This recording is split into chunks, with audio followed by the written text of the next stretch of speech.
বন্দর নগরী চট্টগ্রামে চলছে 4 দিনব্যাপী চিত্র প্রদর্শনী beyond the limits of thought শিরোনামে। এই প্রদর্শনীতে স্থান পেয়েছে ৬২ জন শিল্পীর ৮০টি নান্দনিক শিল্পকর্ম।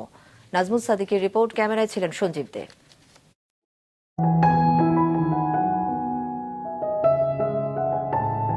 জল রং, অ্যাক্রিলিক, তেল রং এবং মিশ্র মাধ্যমের মতো বিভিন্ন ফর্মের ছবির সাহায্যে ফুটিয়ে তোলা হয়েছে বিমূর্ত অনুভূতি, সামাজিক বাস্তবতা ও স্মৃতির মেলবন্ধন।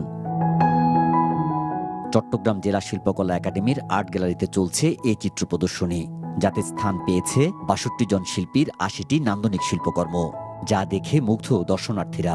ক্যালিগ্রাফি নিয়ে খুব কাজ করা হয়েছে। এটা কিছুদিন আগেও কিন্তু কয়েক বছর আগে ছিল না, এখন একটু কাজ করতেছে। এটা একটা নতুন একটা ফরম্যাট আসছে, ঠিক আছে। এই প্রদর্শনীর মধ্যে এই জিনিসটা একটু নতুন দেখা যাচ্ছে। সব ছবিগুলো দেখলাম ঘুরে ঘুরে, অনেক ভালো লাগতেছে। অয়েল পেন্টিংগুলো বেশ ভালো লাগতেছে, ওয়াটার কালারগুলো খুব ভালো লাগতেছে। মোটামুটি বেশ ভালো মানের কাজ আসছে এখানে। ক্যানভাসে শিল্পীর কল্পনার রূপ ফুটিয়ে তোলার পাশাপাশি সাধারণ মানুষের সাথে চিত্রশিল্পের সেতু তৈরি এই প্রদর্শনীর লক্ষ্য, বলছেন আয়োজকরা। আমরা আমাদের কাজটা আমরা করে যাচ্ছি, কিন্তু পরের প্রজন্মতে ওই পদে আসার জন্য আমাদের কাজগুলো ক্রিটিসাইজ করার যে জায়গাটা, এটাও যেন তারা পায়, এটা বেশি জরুরি ছিল আর কি।